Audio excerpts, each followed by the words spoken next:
আমরা কোনোভাবে BLO duty করছি না, করবো না। দিকে দিকে আচরণ বিএলও ডিউটি করছি না। স্থায়ী কর্মী নিয়োগ করতে হবে, করতে হবে।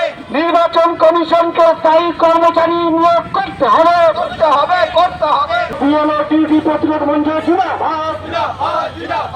আজকে সিওর কাছে ডেপুটেশনে দলে দলে